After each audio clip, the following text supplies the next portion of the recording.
오늘 청년 예배에 참석하신 여러분을 축복합니다. 내일은 부활주일이죠. 오늘은 예수님께서 무덤에 계신 날입니다.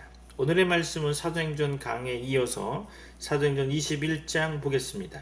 오늘 읽을 본문의 말씀은 사도행전 21장 1절로 40절까지 다 보아야 되는데 우리 한 절만 제가 선택했어요. 사도행전 21장 30절 말씀이죠. 우리 다 같이 한번 읽어볼까요? 온 성에 소동하여 백성이 달려와 모여 바울을 잡아 성전 밖으로 끌고 나가니 문들이 곧 닫히더라. 그렇죠. 오늘 말씀을 통해 여러분에게 하나님의 능력과 은혜가 충만하길 소망합니다. 오늘 신앙의 선배로서 여러분을 축복합니다. 오늘의 말씀은 예루살렘에서 바울의 사역으로 제목을 정했습니다. 예루살렘에서 바울의 사역. 본문의 말씀을 상고하기 전에 부활주일에 대해서 한번 이야기해 볼까 하는데요. 부활절은 십자가에 매달려 죽은 예수 그리스도가 무덤에서 다시 살아남을 찬양하는 날이죠. 올해는 4월 4일로 부활주일을 지킵니다. 예수님 당시 AD 33년과 고난주간과 부활주일이 동일한 날짜라고 하네요. 코로나19 팬데믹 이후에 두 번째로 맞는 부활절입니다. 일부 동방교회를 제외한 대부분의 기독교회는 춘분 3월 21일이었죠. 춘분 당일 혹은 그 직후 보름달 이후 첫 번째 일요일을 부활절로 정하고 있습니다. 그래서 부활절은 3월 22일부터 4월 25일 사이가 되는 거죠. 부활절의 중심 주제는 예수님의 죽으심과 다시 사심, 그리고 40일 이후의 승천과 50일 이후의 성령 강림이죠. 예수 그리스도의 부활은 기독교의 핵심이자 중심 교리이죠. 부활절에 대한 개신교의 태도는 역사적으로 변화해 왔습니다. 청교도적 교파에서는 부활절 준수를 거부한 적도 있었죠. 그러나 20세기 들어서 부활절 예배를 성탄절과 더불어 가장 중요한 절기로 지키고 있습니다. 부활절과 관련된 풍습과 상징은 다양하게 나타나고 있죠. 달걀을 나눠 먹거나 토끼나 백합을 상징으로 삼고 있죠. 이는 각각 새로운 삶, 풍요, 순수함을 나타내는 것이라 할 수 있겠죠. 특히 유럽 중부와 동부에서는 양을 예수님의 상징으로 삼고 양고기를 부활절의 중요한 음식으로 삼고 있습니다. 양고기 맛있죠. 또 흰옷은 새로운 생명을 나타낸다고 해서 널리 입고 있죠. 많은 교회들은 부활절 달걀을 서로 주고받으며 기쁨을 나누죠. 달걀이 부활절의 상징이 된 것도 여러 가지 설이 있어요. 그중 하나는 부활절의 영어 이름이 뭐죠? 이스터라고 하죠. 그죠? EASTER. 그죠? 영어 좀 하죠. 이스터가 봄의 여신인 에오스트레에서 유래됐다고 하는데요. 이날 유럽 지역에서 달걀을 주며 여신을 기리던 풍습이 기독교와 만나서 오늘날까지 굳어졌다는 그런 내용이죠. 좀 당황스럽고 황당하죠? 여하간 부활절 토끼도 있어요. 이것도 이 여신과 관련이 있다고 하는데요. 그렇기 때문에 부활절 달걀을 부정적으로 생각하는 사람들이 있죠. 저는 달걀을 좋아하니까 부정적이진 않아요. 또 하나는 십자군 전쟁 당시 징병된 남편을 기다리던 아내가 자신을 보살펴준 마을 사람들에게 너무 고마워서 색을 칠한 달걀을 선물한 데서 비롯됐다는 이야기도 있죠. 또한 예수님의 십자가를 대신 진 구레네 시몬과 관련이 있다는 이야기도 있어요. 달걀 장수였던 그가 예수가 십자가에 달린 뒤 집으로 돌아가 보니까 달걀들이 모두 무지갯빛으로 변해 있었다는 거죠. 말도 안 되겠죠. 이후 자연스레 이것이 부활절의 상징이 됐다고 하는데 근거는 없죠. 달걀 자체를 부활절의 의미와 연관짓기도 하죠. 마치 병아리가 껍질을 끼워 나오듯 예수 그리스도를 만난 우리가 비로소 구원을 받아 옛사람을 벗어버리고 새롭게 거듭난다는 것을 달걀로 상징한다는 거죠.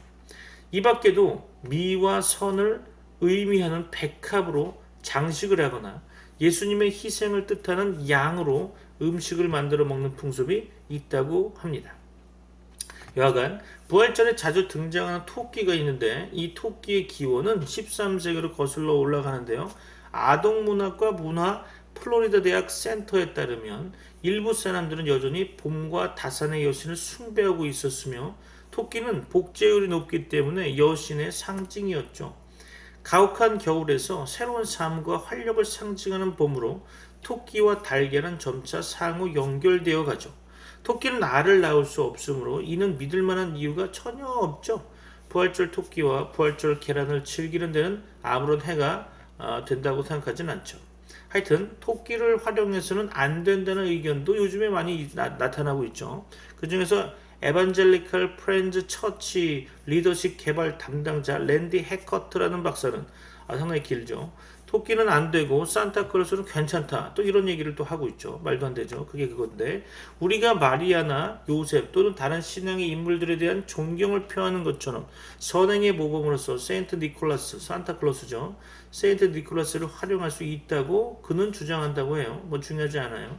여하간 우리나라 기독교에서는 1947년부터 교파에 관계없이 부활절 연합예배를 드렸지만 1960년대 교단 분열로 인해서 진보와 보수 교단들이 별도로 기념예배를 갖게 되죠. 이후 하나로 예배를 합쳤다가 다시 갈라지는 등 계속 왔다 갔다 했다가 지금은 교단장 회의와 한국교회총연합회, 교총, 한총 뭐 이런 거죠. 연합회를 중심으로 한 부활절 연합예배 준비위원회에서 주관한 예배가 가장 잘 알려져 있죠. 그러다가 1978년 부활절 연합예배라는 이름으로 연합해서 드리게 됐는데 최근 연합기관들의 분열로 서너 곳에서 부활절 연합예배가 별도로 진행되고 있죠. 각 도시별 연합예배는 한 곳에서 드려지는 편입니다.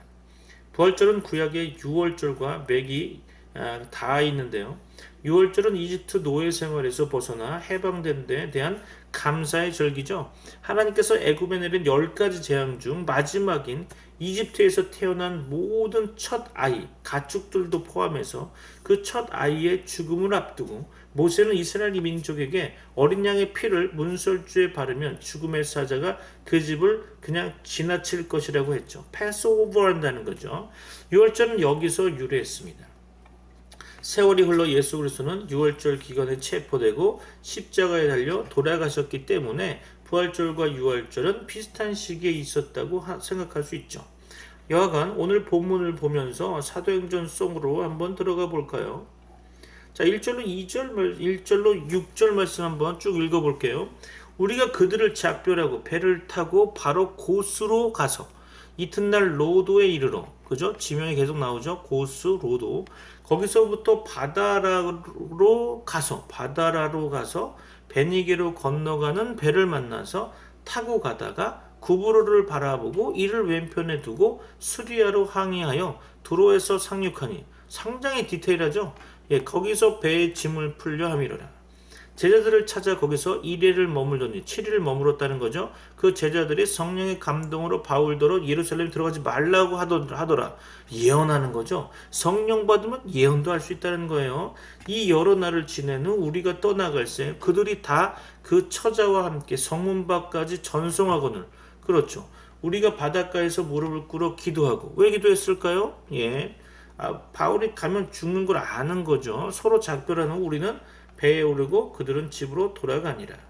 바울 일행은 에베소 장로들을 작별하고 배 타고 두로에 상륙하죠. 그는 거기서 제자들을 찾아서 7일간 머물렀다고 조금 전에 읽었죠. 그들과 교제를 나누었죠. 두로의 제자들은 성령의 감동으로 바울이 예루살렘에서 핍박받을 것을 예감하면서 그더러 예루살렘에 들어가지 말라고 말하죠. 바울 일행은 두로에서 여러 날을 지난 후에 그곳에 제자들과 작별하고 떠나갈 때에 그들이 다 아내들과 자녀들과 함께 성문 밖까지 전송했다고 이야기하죠. 그리고 바닷가에서 무릎을 꿇어 기도하고 서로 작별하죠. 바울은 두로의 제자들의 평안과 영적 성장을 위해 기도했을 것이고 두로의 제자들은 바울 일행의 예루살렘 방문과 그곳에서의 안전과 계속되는 그의 전도 사역을 위해 기도했을 거죠. 저는 그렇게 생각하죠. 성도의 교제는 사랑과 위로와 권면의 교제일 뿐 아니라 서로를 위한 기도의 교제이어야 합니다. 7절로 9절 한번 읽어볼까요? 두로를 떠나 항해를 다 마치고 돌레마이에 이르러. 내용 이상하죠. 돌레마이, 그거 지명이 있죠. 형제들에게 안부를 묻고 그들과 함께 하루를 있다가, 그렇죠. 하루 또 있었죠. 이튿날 떠나 가이사랴에 이르러 7 집사 중, 그렇죠. 7 집사 나오죠. 7 집사가 어디서 나왔죠? 사도행전 6장에 나왔죠. 7 집사 중 하나인 전도자 빌립. 필립. 사도행전 8장이 어마어마한 일을 했죠. 그렇죠? 그 빌립의 집에 들어가서 머무르니라. 그죠? 머물렀죠. 그에게 딸 넷이 있으니 와, 딸 넷이 있다는 거예요. 처녀로 예언하는 자라. 와, 예언하는 딸 넷이 있다라는 거죠. 와우. 자, 이 본문을 가지고 보면 바울 일행은 두로를 떠나, 다시 한번 정리해 보면요.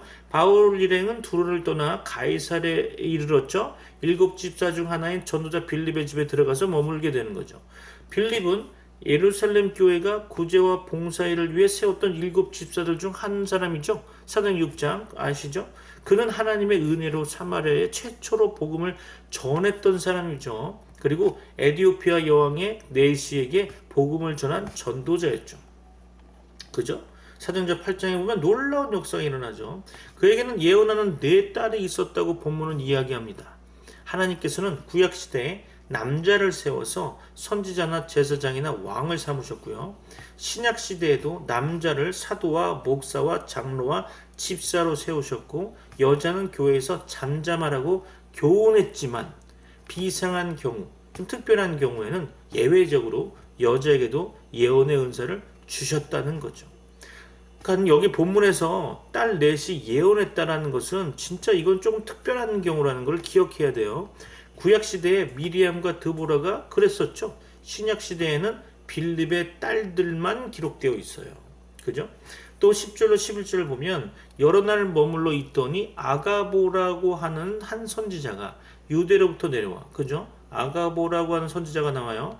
우리에게 와서 바울의 띠를 가져다가 자기 수족을 잡아매고 말하기를 성령이 말씀하시되 예루살렘에서 유대인들이 다 이같이 이 띠 임자를 결박하여 이방인의 손에 넘겨주리라 하거늘. 그렇죠. 아가보라고 하는 선지자가 성령으로 말미암아 예언하게 되는데 이때 바울이 어떻게 된다는 거죠? 결박당하게 된다는 거죠. 다시 한번 정리해 볼까요? 사도 시대에는 사도들 외에도 예언의 은사를 받은 사람들이 있었다는 거예요. 그때 선지자 아가보라고 하는 사람도 그 중에 하나죠. 사도는 아닌데 하나님의 어떤 은사를, 예언의 은사를 받았던 사람이죠. 여기서 말하는 선지자라고 하는 것은 뭐 하나님이 선택한 선지자, 뭐 이런 얘기도 있겠지만 실제로 여기 선지자는 앞에 예언하는 자라는 뜻이에요. 그러니까 아가보는 바울의 띠를 가져다가 자기 손과 발을 잡아매고, 그죠? 행위를 보여주는 거죠. 성령으로 말하기를 예루살렘에서 유대인들이 바울을 이방인의 손에 넘겨줄 것이라고 했죠. 바울은 밀레도에서도 예배소 장로들에게 성령이 각 성에서 내게 증거하여 결박과 환난이 나를 기다린다고 하였다고 말했었죠.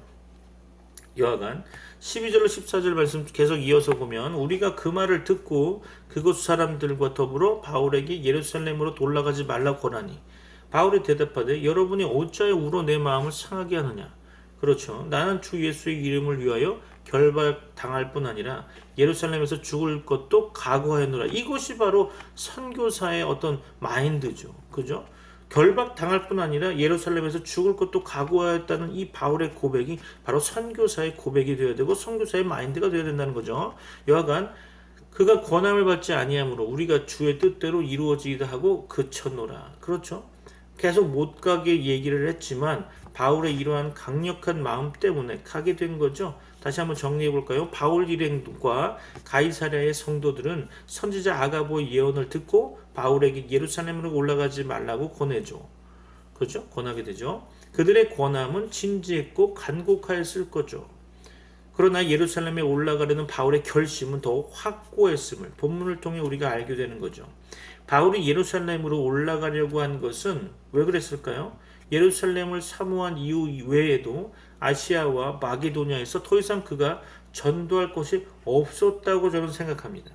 뭐 전도할 곳이 뭐 디테일하게 가면 많았겠지만 하여튼 예루살렘 방문 후에 로마와 서바나까지 자기를 소원했기 때문인 것도 그렇게 생각하는 것도 있죠. 여하간 로마와 사바나, 다시 말해서 스페인이라고 하는데 그 로마와 스페인은 당시에 땅끝이었을 거예요. 그러니까 다시 말해서 바울이 생각하는 그런 생각은 로마와 사바나, 스페인은 당시로 말미암아 땅끝이었기 때문에 예수님께서 말씀하시고 약속하셨던 땅끝까지 이르러 복음을 전하라는 그 말씀을 이 바울은 실천하게 되는 거죠. 그러나 그는 지금 예루살렘으로 올라가려고 굳게 결심하고 그곳에서 결박받을 뿐 아니라 죽을 것도 각오하고 있다는 거죠. 여러분 정말 예수님을 믿는다면, 여러분이 정말 예수님의 제자가 된다면 죽을 것도 각오하고 여러분의 삶의 현장이 선교 현장으로 만드셔야 될 것입니다. 그죠?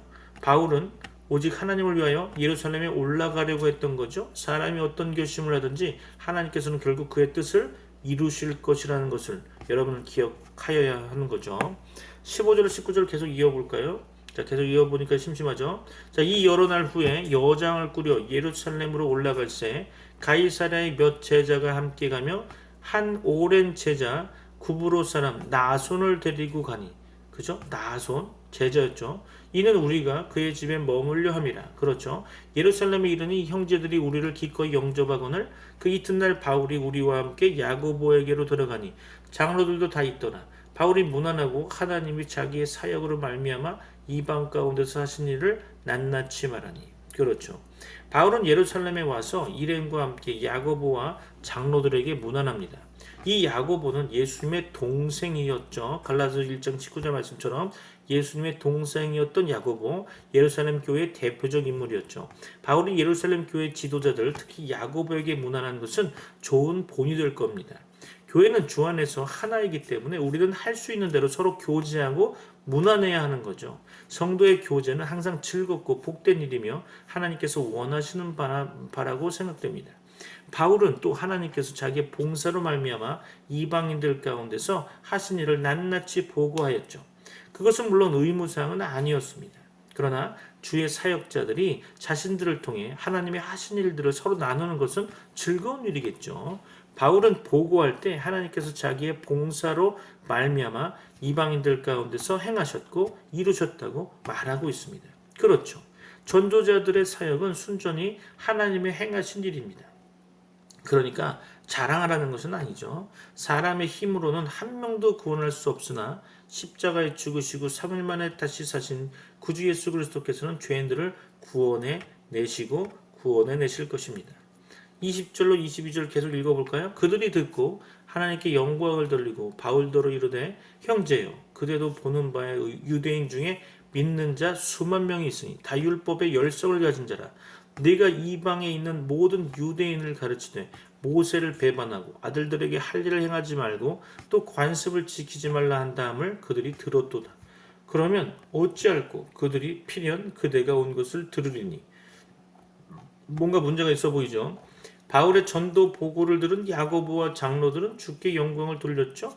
우리의 최선의 봉사를 할지라도 그 봉사의 결과로 인한 영광을 우리 자신에게 돌려서는 안 되겠죠. 왜냐하면 왜 그럴까요? 우리가 행한 선한 일들은 다 하나님의 은혜로 된 것이기 때문이겠죠. 하나님께서 은혜 주지 않으시면 우리는 아무런 선한 일을 행할 수 없을 것입니다. 그렇죠? 그러나 야고보와 예루살렘 교회 장로들은 바울에게 한 가지 근심된 일을 말하고 있죠. 그것은 믿는 유대인들의 문제였어요. 구주 예수 그리스도를 믿는 유대인들은 수만 명에 달하였다고 나오죠. 그들은 다 율법의 열심이었대요. 그런데 그들은 바울에 대해 잘못된 정보를 가지고 있었다는 거죠. 사람의 정보는 매우 제한적이고 또 빈번히 잘못되기 일쑤죠. 그들은 바울이 이방인들 세계에서 유대인들을 가르치기를 모세를 배반하고 아들들에게 할 일을 행치 말고 유대인들의 전통적 관습을 지키지 말라고 한다고 알고 있었던 거죠. 그것은 잘못된 정보예요. 그들은 이 잘못된 정보 때문에 바울에 대해 나쁜 감정을 가지고 있었던 거죠. 그들은 바울이 예루살렘에 왔다는 소식을 듣고 모여들 것이 분명합니다. 바울에 대한 유대인들의 핍박은 예견되는 일이죠. 23절 26절 쭉 볼까요? 우리가 말하는 이대로 하라. 서원한 네 사람이 우리에게 있으니 그들을 데리고 함께 결례를 행하고 그들을 위하여 비용을 내어 머리를 깎게 하라. 왜 머리를 깎죠? 자, 그러면 모든 사람이 그대에 대하여 들은 것이 사실이 아니고 그대도 율법을 지켜 행하는 줄로 알 것이나. 자, 머리를 깎는다 나실인의 어떤 개념이 있죠. 주를 믿는 이방인에게는 우리가 우상의 제물과 피와 목매어 죽인 것과 음행을 피할 것을 결의하고 편지하였느니라 하니 바울이 이 사람들을 데리고 이튿날 그들과 함께 결례를 행하고 성전에 들어가서 각 사람을 위하여 제사 드릴 때까지의 결례 기간이 만기된 것을 신고하니라. 뭔 소리인지 모르겠죠. 여하간 야고보와 예루살렘 교회 장로들은 바울로 결례를 행하게 함으로써 그가 율법과 유대인들의 전통을 지키는 자임을 사람들에게 알리려 했죠.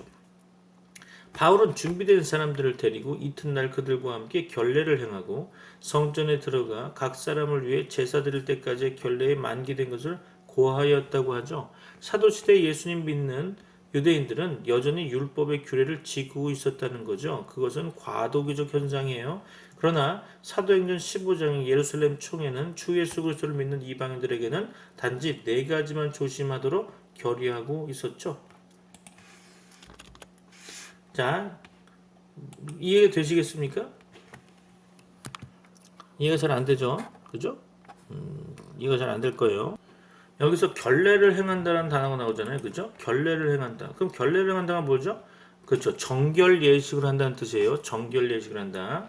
자, 27절로 37절 쭉 봅시다. 자, 그 이래가 거의 참에 아시아로부터 온 유대인들이 성전에서 바울을 보고 모든 무리를 충동하여 그를 붙들고 외치되 이스라엘 사람들아 도우라. 이 사람은 각처에서 우리 백성과 율법과 이곳을 비방하여 모든 사람을 가르치는 그 자인데 또 헬라인을 데리고 성전에 들어가서 이 거룩한 곳을 더럽혔다 하니 이는 그들이 전에 에베소 사람 드로비모가 바울과 함께 시내에 있음을 보고 바울이 그를 성전에 데리고 들어간 줄로 생각함이로라. 온 성이 소동하여 백성이 달려와 모여 바울을 잡혔죠. 성전 밖으로 끌고 나가니 문들이 곧 닫히더라. 자, 예언된 대로 되어진 거죠. 여하간 아시아로부터 온 유대인들은 바울을 비난하고 해치려 했죠. 바울은 이스라엘 백성이나 율법이나 예루살렘 성전을 비방하지 않았으나 그들은 바울을 그렇게 생각했고 또 바울이 헬라인을 성전에 데리고 들어가지 않았음에도 불구하고 그가 그렇게 했다고 생각했죠.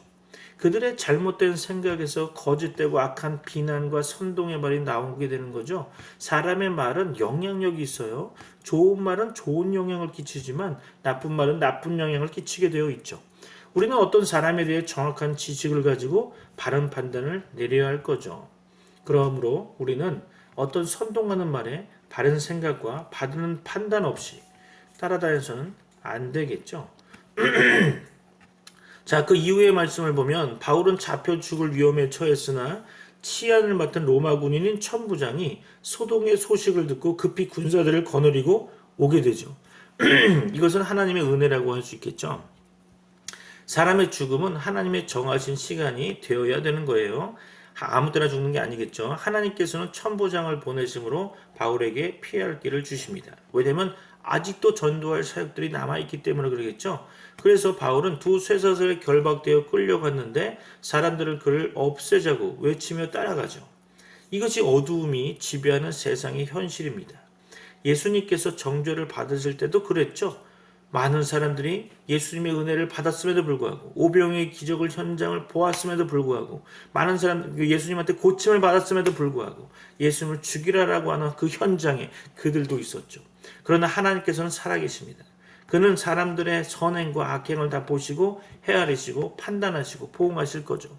하나님의 공의는 그의 정하신 때에 나타날 것이고 또 마지막 날에 완전하게 드러날 것입니다. 바울은 이후의 구절에 보면 바울은 두로에서도 또 가이사랴에서도 예루살렘에 올라가지 말라는 간곡한 권면을 받았으나 그는 견고한 각오를 하게 되죠. 그죠? 13절 다시 한번 볼까요? 나는 주 예수의 이름을 위하여 결박받을 뿐 아니라 예루살렘에서 죽을 것도 각오하였노라. 그렇죠. 그는 예루살렘에 올라가 붙잡혔죠. 무리들은 그를 폭행하고 죽여 없애자고 말하죠. 주 예수님께서는 나를 인해 핍박을 받는 자는 복되다고 마태복음 5장 11절에 말씀하십니다. 또 몸은 죽여도 영혼을 죽이지 못하는 사람을 두려워하지 말라고 예수님은 마태복음 10장 28절에 교훈하고 있죠. 또 아무든지 나를 따라오려거든 자기를 부인하고 자기 십자가를 지고 나를 쫓을 것이니라. 누구든지 제 목숨을 구원코자 하면 잃을 것이요 누구든지 나를 위하여 제 목숨을 잃으면 찾으리라고 마태복음 16장 24절로 25절에 말씀하셨죠. 이것이 주의 제자들이 가야 할 길이며 참 영생에 이르는 길일 것입니다. 우리는 우리의 구주와 주님이신 예수 그리스도를 믿고 고난과 죽음도 각오하며 따라가야 할 것입니다. 오늘 부활주일 전날 여러분에게 하나님의 은혜와 복이 충만하시기를 소망하며 여러 청년들이 다음 세대를 이끌어갈 여러분들의 세대가 정말 하나님께서 가장 큰 복과 은혜를 주실 줄 믿습니다. 신앙의 선배로서 여러분을 축복합니다. 기도하겠습니다.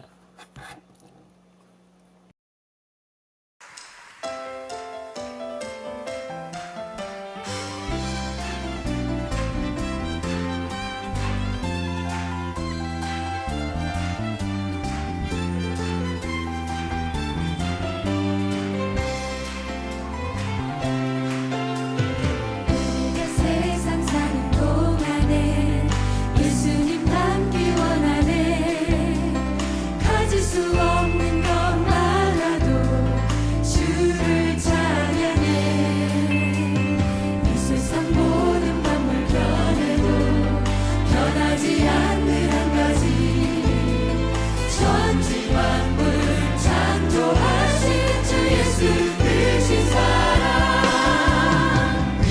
작은 새한마리 잊지 않는 주님, 우리와는 함께 계셔 돌보아 주옵소서. 세상 모든 것만 버리고 예수 따르기 원해. 거룩한 주의 말씀 깨달아 항상 찬양하세. 주님이 우리를 위하여 고난을 당하시며 생명의 깊은 사랑 알게 하신 예수 닮기 원해. 우리 아시는 분을 함께 찬양했으면 좋겠습니다.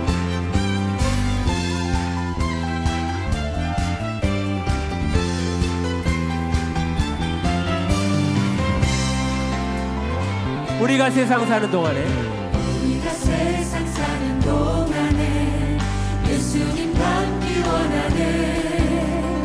가질 수 없는 것 많아도 주